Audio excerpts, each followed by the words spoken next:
Welcome back to Sridhar CC Ananthapuram YouTube channel and welcome back to my session, editorial analysis session. So ప్రతిరోజు మన editorial సెషన్లో ఏం discuss చేస్తామో already ఇప్పటికే తెలిసిపోయి ఉంటుంది. కోట్ ఆఫ్ ద డే ఉంటుంది for motivational purpose, one word substitutions which will be very useful for SSC and banking exams and all competitive exams. One word substitutions మనము ఈ మధ్యన స్టార్ట్ చేసినది ఏంటి అంటే మనము ఫోబియా రిలేటెడ్ వర్డ్స్, తర్వాత mania related words daily తీసుకుంటూ ఉన్నాము. సో ఒక 1 వీక్ అంతా కంప్లీట్ లిస్ట్ కూడా మీ దగ్గర ఉంటుంది. కాబట్టి రెగ్యులర్గా క్లాసెస్ కనుక మీరు తీసుకున్నట్టయితే విన్నట్టయితే it will be very useful to you. అంటే విషయం ఏంటంటే స్టాటిక్ నాలెడ్జ్ అండి. ఈ వన్ వర్డ్ సబ్స్టిట్యూషన్స్ అయితేనేమి, ఇడియమ్స్ అండ్ ఫ్రేజెస్ అయితేనేమి, ఫ్రేజల్ వర్బ్స్ అయితేనేమి, ఫిక్స్డ్ వొకాబులరీ, స్టాటిక్ వొకాబులరీ, ఇవి ఏంటి అంటే మనము ఒక్కసారి పూర్తిగా తెలుసుకున్నామంటే అవి లైఫ్ లాంగ్ మన నుంచి పక్కనకి పోవు. మనకి ఎప్పుడు వచ్చినా ఎగ్జామ్లో a particular one word substitute వచ్చినా, ఇడియమ్స్ అండ్ ఫ్రేజెస్ వచ్చినా, ఈ ఫ్రేజల్ వర్బ్స్ వచ్చినా మిస్ కాకుండా మార్క్స్ వస్తాయి. The only thing you need to do is be regular to the class. Next editorial vocab ఉంటుంది. లైక్ మనం ఈరోజు ఏదైతే డిస్కస్ చేస్తామో అవి ఎడిటోరియల్కి సంబంధించినటువంటి టఫ్ వొకాబులరీ డిస్కస్ చేయడం జరుగుతుంది. తర్వాత ఆ ఎడిటోరియల్ సంబంధించినటువంటి ఇన్ డెప్త్ అనాలిసిస్ ఉంటుంది. And the last but of the least test of the day కూడా ఉంటుంది. టెస్ట్ ఆఫ్ ద డే మీకు ప్రతిరోజు like if you come throughout the class, మొత్తం క్లాస్ కనుక మీరు విన్నట్టయితే last test of the day is just like a fruit అనమాట. Like మీకు మంచి షార్ట్ కట్స్తో న్యూ ప్యాటర్న్స్ లైక్ ఎస్ఎస్సికి ఉపయోగపడవచ్చు, బ్యాంకింగ్ ఉపయోగపడవచ్చు, ఎనీ కాంపిటేటివ్కి ఉపయోగపడే విధంగా ఒక ఫ్యూ క్వశ్చన్స్ ఫ్రేమ్ చేసి మీకు షార్ట్ కట్ మెథడ్లో చెప్పడం జరుగుతుంది. So be regular to the class, listen the class completely. ఈ యొక్క సెషన్ యొక్క ముఖ్య ఉద్దేశం ఏంటంటే షార్ట్ అండ్ స్వీట్గా ఎవ్రీ క్లాస్లో చెప్తూ ఉన్నాను. షార్ట్ అండ్ స్వీట్గా తక్కువ టైంలోనే ఎక్కువ ఇన్ఫర్మేషన్ గ్రాప్ చేసుకుని మనం కంప్లీట్ చేసుకోవాలి within half an hour like that. Okay, let's get into the session. So quote of the day, ఈరోజు కోట్ ఆఫ్ ద డే ఏం తీసుకుని వచ్చాను మీకోసం నేను? Stars can't shine without darkness. So ఎక్కడో విన్నట్టే ఉంది. సో ఏంటంట stars can't shine without darkness అంటే అర్థం ఏంటి? చీకటి లేకుండా నక్షత్రాలు మెరవవు. ఇవి మాకు తెలుసు కదా సార్, మాకు తెలియని విషయం ఏమైనా ఉంటే కొత్తగా చెప్పండి. దాని ఇంటర్నల్ మీనింగ్ ఏంటి? సో కష్టాలు, కన్నీళ్ళు, ఈ ఫెయిల్యూర్స్, ఓటమి, ఇవి లేకుండా సక్సెస్ యొక్క వాల్యూ తెలియదు అనేది దాని ఇంటర్నల్ మీనింగ్. సో ఇప్పుడు ఈరోజు కష్టాల్లో ఉన్నాము, ఇప్పుడు డైరెక్ట్గా ఒక ఎగ్జామ్ రాశారు, పాస్ అయిపోయారు, ర్యాంక్ వచ్చేసింది, అప్పుడు వచ్చే హ్యాపీనెస్కి కష్టపడి రాశారు, ఫెయిల్ అయ్యారు, రాశారు, ఫెయిల్ అయ్యారు, రాశారు, ఫెయిల్ అయ్యారు, మరీ కష్టపడి రాశారు, అప్పుడు జాబ్ వచ్చింది, అప్పుడుండే థ్రిల్కి ఎంత డిఫరెన్స్ ఉంటుందండి? ఉంటుందా ఉండదా? So that is the internal meaning of this quotation. So I hope you understand this guys. So ఎప్పుడు కూడా డిమోటివేట్ కావద్దండి, ఎప్పుడు కూడా ఎనర్జెటిక్గా ఉండండి, ఎప్పుడు పాజిటివ్గా ఉండండి. డెఫినెట్లీ మీరు అనుకునేది మీరు సాధిస్తారు. సో ఈ రోజు అయిపోయింది, ఈ రోజు పోయింది, ఈ రోజు ఆల్రెడీ పాస్ట్ ఎగ్జామ్స్లో ఫెయిల్యూర్ అయ్యాము. See you don't know that a successful person is a little bit one step away from you అంతే. ఇప్పుడు ఫెయిల్యూర్ అయ్యేవానికి సక్సెస్ అయ్యేటటువంటి వానికి ఒక స్టెప్ డిఫరెన్స్ ఉంటుంది, అది అక్కడి గుర్తు పెట్టుకోండి. ఇప్పుడు ఫెయిల్యూర్ అయ్యేవాడు ఏం చేస్తాడంటే బాగా ట్రై చేసి ఇంకా నా వల్ల కాదు అని చెప్పి ఆపేసింటాడు. కానీ సక్సెస్ఫుల్ పర్సన్ నా వల్ల కాదు అనే చోట ఆపకుండా ఇంకొక స్టెప్ ముందరకు వెంటాడు. వాడే successful person, remember that. So ఎప్పుడు కూడా don't give up without a fight. ఎప్పుడు పోరాటాన్ని ఆపద్దండి, ఎప్పుడు గివ్ అప్ చేయొద్దండి, చేతులు ఎత్తేద్దండి. సో ఎప్పుడు మీ సక్సెస్ ఖచ్చితంగా వస్తుంది. Hard work has no substitute. Hard work చేస్తూ ఉండండి, ప్రాక్టీస్ చేస్తూ ఉండండి. అది ఈ లాక్డౌన్ పీరియడ్లో సో మనకి ఎక్కువ టైం వచ్చింది కాబట్టి ఖచ్చితంగా మన క్లాసెస్ రెగ్యులర్గా వింటూ ప్రాక్టీస్ చేసుకుంటూ ఉంటే డెఫినెట్గా మీకు జాబ్ అనేది మీ ఫుట్ దగ్గరికి వచ్చేస్తుంది. Right, let's get in to one word substitutes of the day. విచిత్రంగా ఉంటాయి, బాగుంటాయి, చూడండి. అరాకిబుటెరోఫోబియా, అరాకిస్ బుటైరోఫోబియా. యాక్చువల్గా అయితే అరాకిస్, బుటైరో సపరేట్ టర్మ్స్ అవి. Arachis stand for peanut, butyro stands for butter. Peanut butter తింటే పైన అంగడంటాం, పైన రూఫ్ ఆఫ్ ద మౌత్ కి అంటుకుంటుందేమో అనేటటువంటి భయం. దానికి కూడా భయపడతారు సార్, ఎందుకు భయపడరండి? మీకు భయం లేదు, అలాంటి భయం ఉండేవాళ్ళు ఉంటారు. అలాంటి భయాన్ని అరికిబుటెరోఫోబియా అని అంటారు. రైట్, నెక్స్ట్ ఇది ఆల్రెడీ వచ్చింది, arachnophobia. Arachnophobia is related to spiders. So ఈజీగా ఉన్నట్లు ఉండేటటువంటి బాగా జాగ్రత్తగా గుర్తుపెట్టుకోండి, టఫ్గా ఉండేట్టు ఇంకా ఎక్కువ గుర్తుపెట్టుకోవాలి.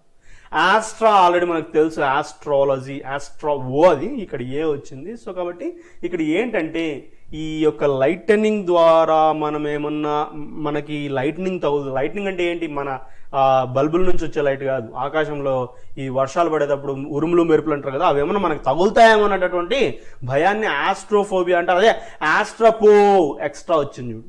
ఆస్ట్రోఫోబియా లైటనింగ్ అంటే మెరుపులు మనకేమైనా తగులుతాయేమన్న భయము. ఆస్ట్రపోఫోబియా అనేది మెరుపులు, ఈ ఉరుములు మెరుపులు. ఉరుములు వచ్చి థండర్ సౌండ్ వస్తాయి, మెరుపులు లైటనింగ్ అంటే కన్నా జస్ట్ లైటనింగ్ ఉంటుంది. సో ఈ వీటికి సంబంధించినటువంటి భయం ఆస్ట్రపోఫోబియా.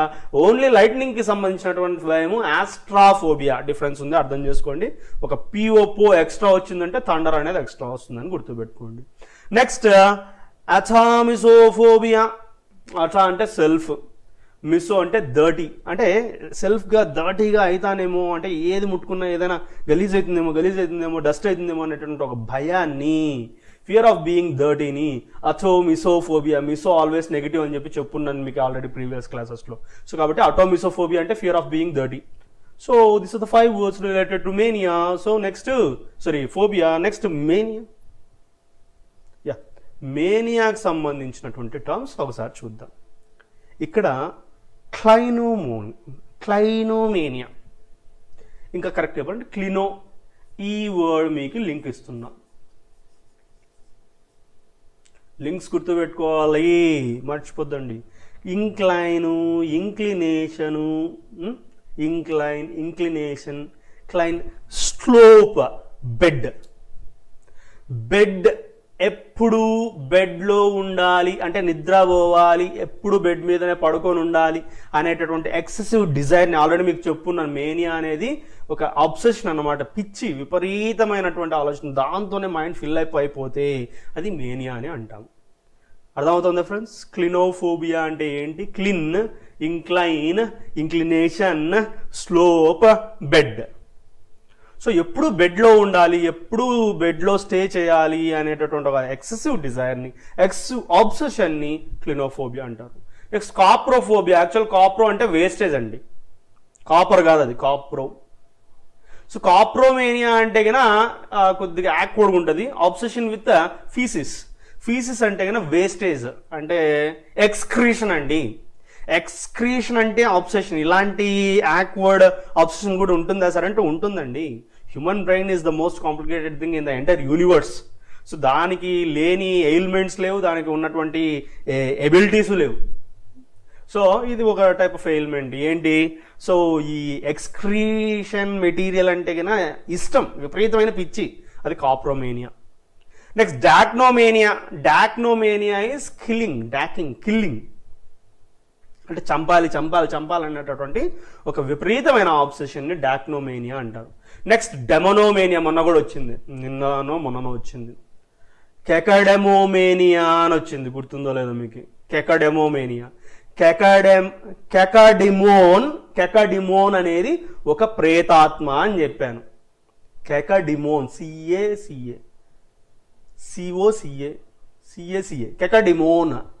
కెకడిమోన్ అనేటటువంటి ఒక ప్రేతాత్మ అండి.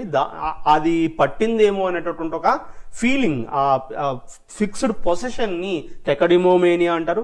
దెయ్యం పట్టింది అనేటటువంటి ఒక బిలీఫ్ని, అంటే విపరీతమైనటువంటి బిలీఫ్ని డెమోనోఫోబియా అంటారు, డెమోనోమేనియా అంటారు. ఎప్పుడు చూసినా కూడా కెకడెమోమేనియా, డెమోనోమేనియాలో డీమన్ ఉంది. డీమన్ అంటే కన్నా ఈ దెయ్యము, భూతము ఇలా అంటాం కదా, డెమోనోమేనియా. ఈ ఈవిల్ స్పిరిట్స్, డీమన్స్ ద్వారా పొసెస్ అయినారు అనేటటువంటి ఒక నమ్మకాన్ని, విపరీతమైనటువంటి నమ్మకాన్ని డెమోనోమేనియా అని అంటారు. నెక్స్ట్ డైనోమేనియా. యాక్చువల్గా ఇది కొద్దిగా మిస్టేక్ పడింది, I will correct and set it in the PDF.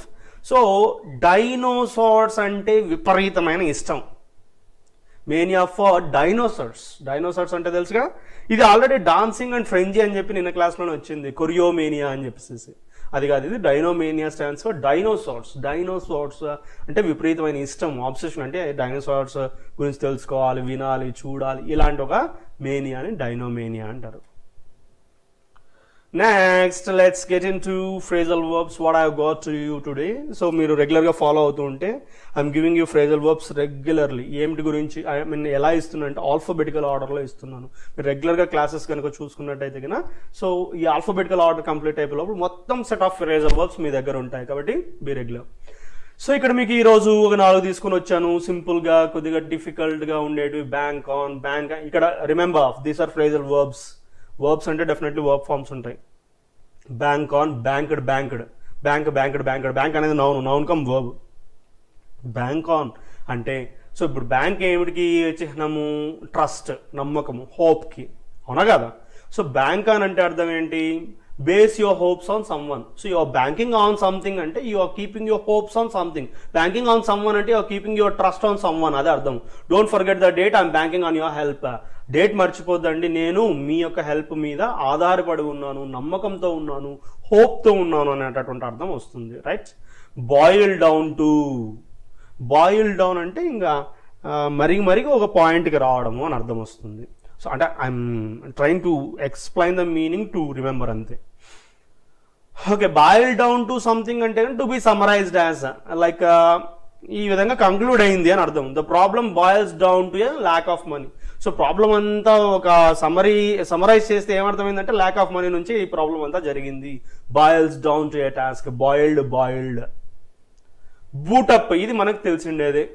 Boot up, boot చేయాలా, రీబూట్ చేయాలా.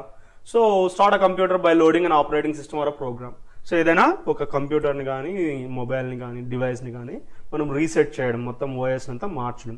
Just give me a few minutes to boot up the computer. So in that regular case we can use this. Break away, break, broken. So break away అంటే ఏంటి?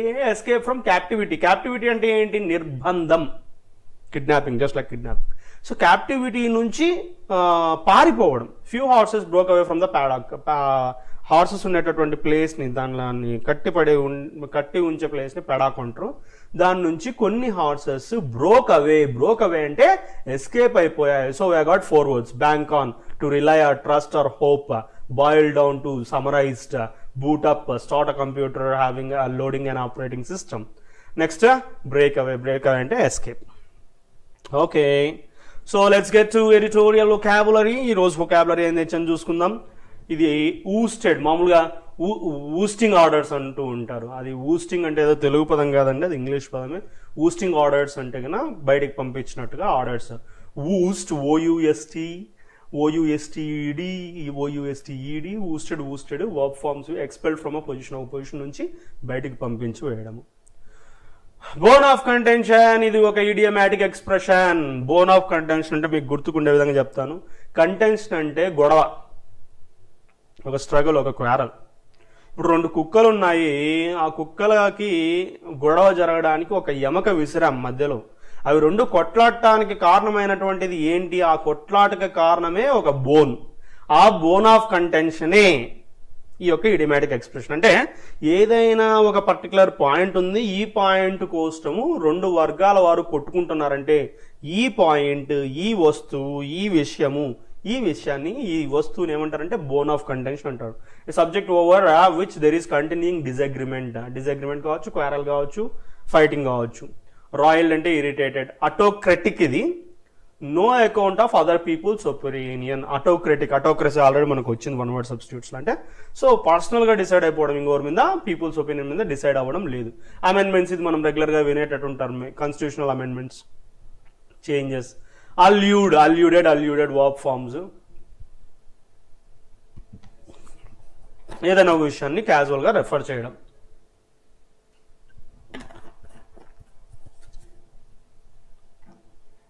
Excuse me.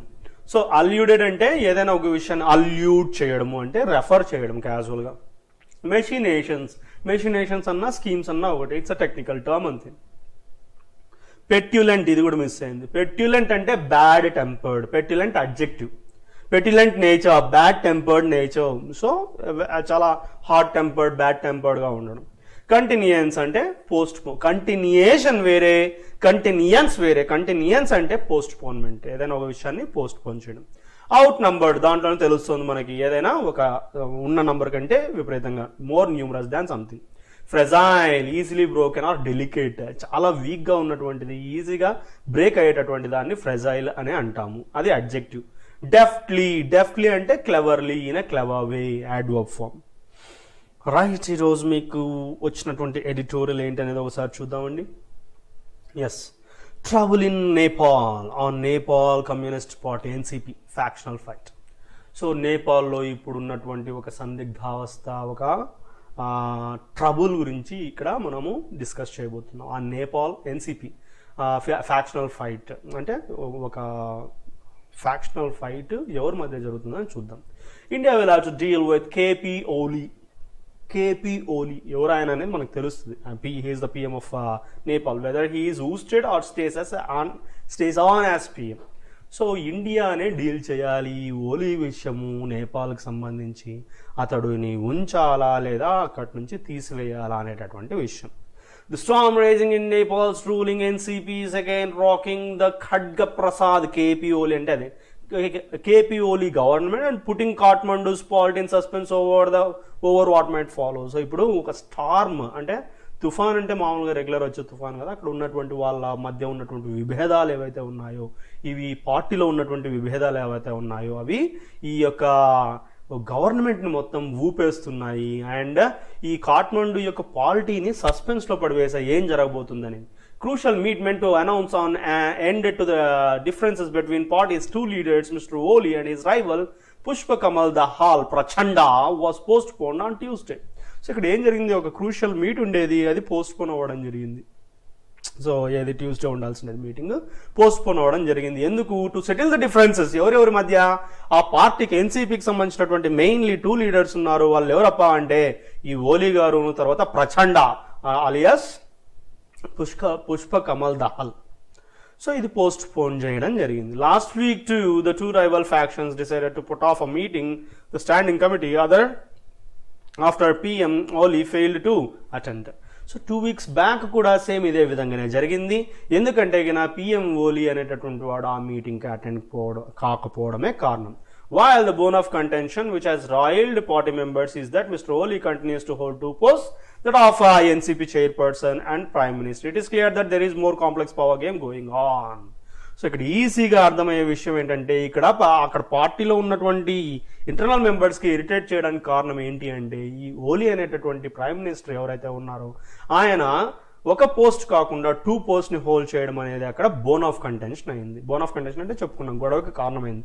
ఆయన NCP chairperson గాను ఆయనే ఉంటున్నారు, తర్వాత ఈ యొక్క prime మినిస్టర్గా కూడా ఆయన ఉంటున్నారు. దీన్ని బట్టి అర్థమవుతుంది అక్కడ ఏదో ఒక కాంప్లెక్స్ పవర్ గేమ్ అనేది గోయింగ్ ఆన్, అంటే వెళ్తూ ఉంది అనేటటువంటి విషయం మనకి అర్థమవుతుంది. Party members leading the move against mister Oli points to the Dahal faction which had merged with the Oli-led United Marxist-Leninist in 2008 when they combined won a massive mandate in the general election, is also impatient for a chance to rule. So ఇక్కడ Dahal faction ఏంటి అంటే అతను ఇంకొక party నుంచి ఇక్కడికి వచ్చి so ఇక్కడ ఒక మంచి పొజిషన్కు రావాల్సినటువంటి పరిస్థితిలో అసలు రూల్ చేయాలనేటటువంటి ఒక ఉద్దేశంలో ఉన్నటువంటి దహాల్ ఈ ఫ్యాక్షన్కి కారణమయ్యాడు. Mr. Dahal is already unhappy over past power sharing agreements that he believes Mr. Oli reneged on.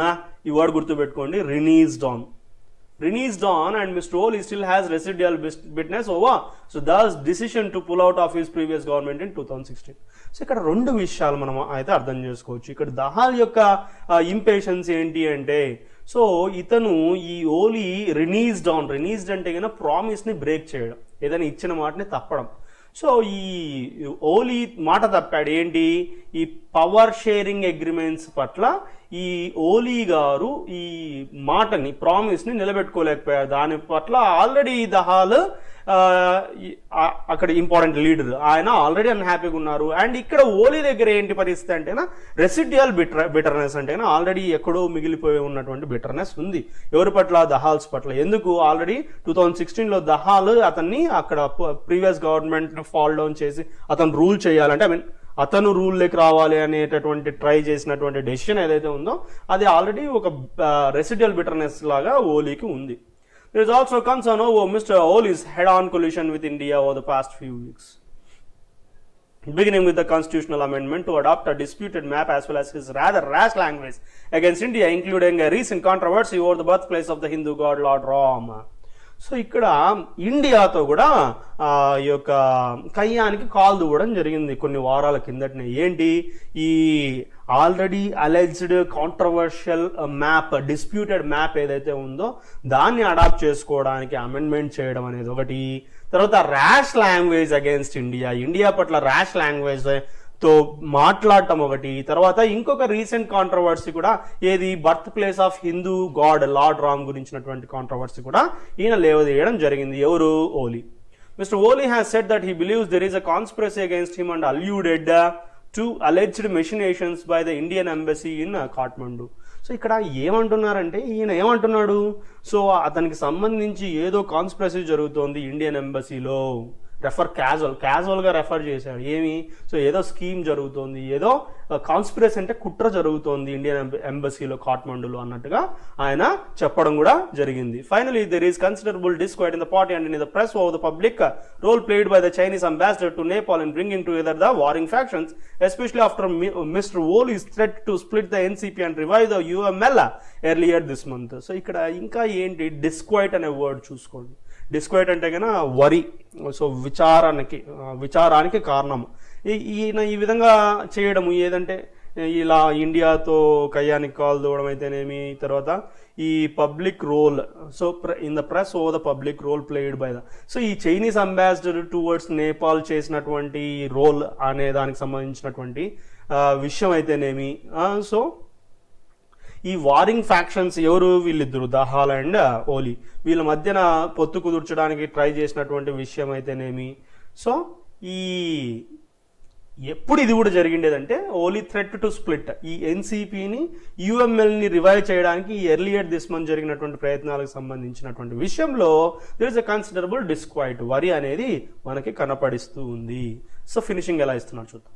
Many in South Bloc will take heart and may even rejoice over Mr. Oli's troubles given his recent petulant behavior with the Modi's government. ఇక్కడ south black లో ఉన్నటువంటి వాళ్ళు చాలా మంది so happy, hot అంటే will take heart అంటే చాలా ఆనందపడతారు, చాలా సంతోషపడతారు ఈ ఇప్పుడు ఓలీ ఫేస్ చేస్తున్నటువంటి ట్రబుల్స్ ని చూసి. ఎందుకంటే అతడు రీసెంట్ గా ఈ పెటిలెంట్ బిహేవియర్ అంటే ఏంటి, బ్యాడ్ టెంపర్డ్ బిహేవియర్ ఎవరి పట్ల, మోడీ గారి గవర్నమెంట్ పట్ల చూపించినటువంటి విషయమై సో కొద్దిమంది హ్యాపీగా ఫీల్ అయ్యేటటువంటి అవకాశం ఉంది. India Nepal ties have hit new lows with neither side willing to schedule the much promised meeting of foreign secretaries to begin to sort out their problems. ఇక్కడ ఈ విషయము ఇంకా తవ్వుకుంటున్నారు. ఏంటి, so meeting of foreign secretaries అనేది పెట్టుకోవాలని అనుకున్నప్పటికీ అది start కాకపోకుండా, అంటే ఆ ప్రాబ్లమ్స్ సార్ట్ అవుట్ చేయడానికి పెట్టుకోవాలనుకుండేది, అది స్కెడ్యూల్ నెయిదర్ సైడ్ చూయించట్లేదు. కాబట్టి ఇండియా నేపాల్ టైస్ అనేవి చాలా వీక్ అవుతున్నాయి అనేది మనకు అర్థమవుతుంది. Yet it is important for the Modi government and the Indian mission to take a mature stand and play a more constructive role in the current political crisis. So ఇప్పుడు మోడీ గారి గవర్నమెంట్కి చాలా ముఖ్యమైనటువంటి విషయం ఏంటంటే, ఈ అంటే కొద్దిగా మెచ్యూర్డ్గా, నేపాల్ వాళ్ళే కాకోకుండా మెచ్యూర్డ్గా తన స్టాండ్ తీసుకొని అంటే నిలబడి ఈ కన్స్ట్రక్టివ్ రోల్ అంటే పొలిటికల్ క్రైసిస్ రిలేటెడ్గా ఒక కన్స్ట్రక్టివ్ రోల్ ప్లే చేయాల్సినటువంటి అవసరం మోడీ గారి గవర్నమెంట్కి ఉంది. ద లార్జర్ స్ట్రగుల్, ఇక్కడ ఈ గ్రామటికల్ పాయింట్ గుర్తుంది, the larger struggle for the continuance of Nepal as a parliamentary democracy rather than as a politburo style polity dominated by the party also depends on the outcome of this tussle. So ఇక్కడ ఈ struggle ఏమిటికి, postponement, ఈ Nepal parliamentary democracy rather than as a politburo style polity కంటే ఈ parliamentary డెమోక్రసీగా ఉండడానికి ఉండేటటువంటి విషయాన్ని post phone చేస్తూ ఉండడం అనేది ఏదైతే ఉందో, ఈ struggle dominated by party elites also depends on the outcome of this tussle. So ఇది ఎవరి చేత డామినేట్ చేయబడుతుంది ఈ యొక్క సమస్య, ఈ పార్టీ ఇలైట్ అంటే పార్టీలో ఉన్నటువంటి మెయిన్ మెంబర్స్ ద్వారా. సో అది కూడా ఏమిటి మీద డిపెండ్ అవుతుందంటే అవుట్కమ్ ఆఫ్ దిస్ టజిల్, ఇక్కడ ఉన్నటువంటి గొడవకి సంబంధించినటువంటి అవుట్కమ్ ని బేస్ చేసుకుని ఇది పార్లమెంటరీ డెమోక్రసీగా ఉండబోతుందా, పొలిట్ బ్యూరో స్టైల్లోనే పాలిటీ రన్ చేయబోతుందా అనేది తెలిసిపోతుంది. While mister Oli is outnumbered in the ruling party structure, he has won a mandate and there is a little little doubt that he remains popular in Nepal. So ఇక్కడ విషయం ఏంటంటే ఇక్కడ already తన party స్ట్రక్చర్లోనే out number చేయడం జరిగింది. ఎవరు? ఓలీ. అంటే remaining వాళ్ళు అతనికి ఆపోజిట్గా చాలా మంది ఉన్నారు. సో కాబట్టి చాలా అనుమానం తక్కువగానే ఉంది ఏది అతను పాపులర్గా ఉంటాడా ఉండడా నేపాల్లో అనేది. In power or out of it, New Delhi will still need to contend with Mr. Oli, whose polarizing politics could impact the country's fragile ethnic mosaic if not channeled deftly and with some delicacy. ఇక్కడ ఏదైతే అతను పవర్లో ఉంటాడా ఉండడా అనే విషయం పక్కన పెడితే new Delhi అయితే మటుకు ఈ యొక్క ఓలీతో సో ఈ సమస్యని తీర్చుకోవాల్సిన అవసరం ఉంది. ఆయన పోలరైజింగ్ పాలిటిక్స్ అంటే కనుక సో ఎక్స్ట్రీమెంట్స్కి సంబంధించినటువంటి పాలిటిక్స్ ఏవైతే ఉన్నాయో, ఈ కంట్రీస్ ఫ్రెజైల్ ఎథ్నిక్ మొజాయిక్ అంటే కనుక కంట్రీలో ఉన్నటువంటి చాలా వీక్గా ఉన్నటువంటి ఈ ఎథ్నిక్ మొజాయిక్ అంటే కనుక డిఫరెంట్ గ్రూప్స్ ఆఫ్ పీపుల్ ఈజీగా షఫల్ అయ్యేటటువంటి అవకాశం ఉంది. సో కాబట్టి క్లవర్గా దీన్ని డీల్ చేసి దాన్ని సెటిల్ చేయాల్సినటువంటి అవసరం ఎంతైనా న్యూఢిల్లీకి అంటే మన గవర్నమెంట్కి ఉంది. So in that ways it was ended, guys. So I hope you better understand this. Okay, so today is a model test of the day. ఏం తీసుకొని వచ్చాను? ఫ్రేజల్ వర్బ్స్ ఒకవేళ బ్యాంకింగ్లో వస్తే ఇలా వస్తాయి. ఇలా వస్తే ఏం చేయాలా? తెలియదంటే తెలియదు, రావు, మార్క్స్ 5 వచ్చే 5 వెళ్ళిపోతాయి. లేదంటే మన క్లాసెస్ రెగ్యులర్గా విన్నారంటే ఆటోమేటికలీ ఈజీగా క్రాక్ చేసుకోగలుగుతారు. tiptoe around. ఇప్పుడు ఇది మనకు తెలియదు, కాంటెక్చువల్గా బ్రేక్ చేయగలమా అనేది చూద్దాం. First tiptoe general guess, contextual guess. Tiptoe అంటే కినా ఇలా మునివేళ్ల మీద నడవడం. మునివేళ్ల మీద ఎప్పుడు నడుస్తాం? ఒకటి ఎవరికైనా ఇబ్బంది కలుగుతుందేమో అన్నప్పుడు, అది కాదు. దొంగతనం చేసేకి వెళ్ళే వాళ్ళు, లేదా గుట్టు చప్పుడు కాకుండా ఎవరికి తెలియకోకుండా మనము ఉండాలి అనేటటువంటి వాళ్ళు. జనరల్ కాంటాక్ట్స్ చెప్తున్నా. ఫస్ట్ మీనింగ్స్ ఇక్కడ అనలైజ్ చేస్తే అర్థమైపోతుంది. సలీడ్ అంటే డర్టీ, సాయిల్డ్, స్టెయిన్డ్ అనే మీనింగ్ వస్తుంది. అవాయిడ్ చేయడం, ఎవరినైనా అవాయిడ్ చేసి దూరంగా వెళ్ళడం. Originated positive, prized positive, competing positive, ఈ రెండిట్లోనే ఉంది. Answer is avoid. కాంటాక్చువల్గా బ్రేక్ చేసేసాం. Government has continued to tiptoe around the issue of the state visit by Xi Jinping. అర్థమవుతుందా? సలీడ్ అంటే డర్టీకి అక్కడ కాంటెక్స్కి సంబంధం, అవాయిడ్ చేస్తుంది ఇష్యూని. మీనింగ్ఫుల్లే కదా. So answer is B. అంటే without knowing phrasal verbs we're trying to catch this. Siphoning off, అసలు మనకి దానికి మీనింగే తెలియదు. Arrested this gang for what? Siphoning off 1.7. ఇప్పుడు ఒక గ్యాంగ్ని అరెస్ట్ చేశారు 3 days ago. ఏమిటికి? నలుగురు మంది ఉన్నటువంటి గ్యాంగ్ని 3 days బ్యాక్ ఈ కాప్స్ అరెస్ట్ చేయడం. ఎందుకు? 1.75 crore deposited by ACBL and PNB. ఏం చేసింటారు వాళ్ళు? ఫ్యాసినేట్ పాజిటివ్, టర్మినేట్ అంటే ఎండ్, అడ్మానిష్ అంటే కినా రూల్ చేయడము లేదా వార్న్ చేయడము అనేటటువంటి మీనింగ్లెస్. సింపతి అసలు సంబంధమే లేదు. విత్డ్రా చేసుకున్నారు, అయిపోయింది ఆన్సర్. కాంటాక్చువల్గా బ్రేక్ చేశాం. నెక్స్ట్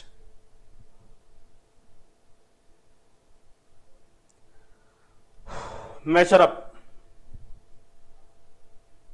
తెలియలా.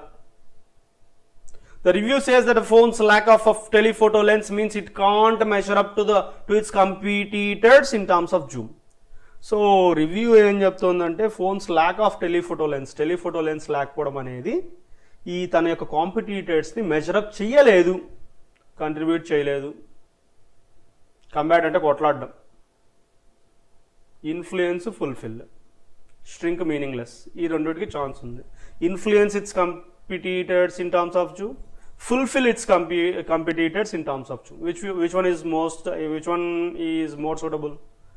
We'll go with fulfill.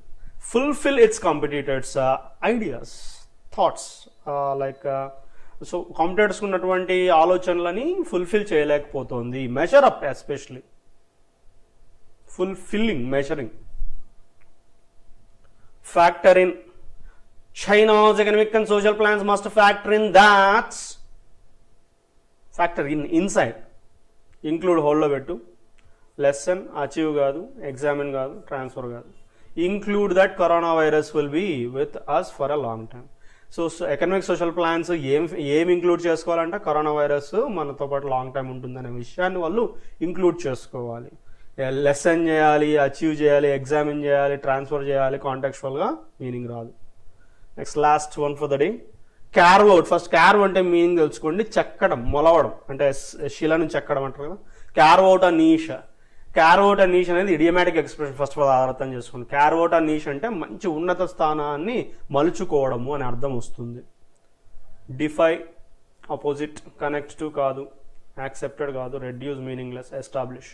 Establish a niche. Niche అంటే మంచి position. Establish a niche. So answer is establish. So in that ways we can crack phrasal verbs. ఒకవేళ ఇలా వచ్చాయనుకోండి, ఇప్పుడు ఈ డిస్కషనే లేదనుకోండి, ఈజీగా మార్క్స్ వెళ్ళిపోతాయి. సో ఎలా కాంటెక్చువల్గా బ్రేక్ చేయొచ్చు? కాంటెక్చువల్గా ఒకవేళ మీకు తగలొచ్చు, ఒకవేళ మీకు నిజంగానే ఈ ఫ్రేజల్ వర్బ్స్ వచ్చిండింటే, so at any cost you can't lose these marks కదా. So okay, that's all guys.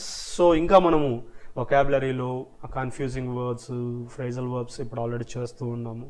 Confusing words, root words, so ఈ number of things we're planning for you people. So కాబట్టి మీరు చేయాల్సింది ఏదల్లా just keep on attending the classes, don't skip the classes, don't miss the classes. So ఖచ్చితంగా రెగ్యులర్గా ఉండండి. రెగ్యులర్గా ఉంటూ ఈ పీడిఎఫ్స్ యూస్ చేసుకోండి. Right guys, that's all for the day. Thank you for watching and subscribe to our channel and share with your friends. Thank you.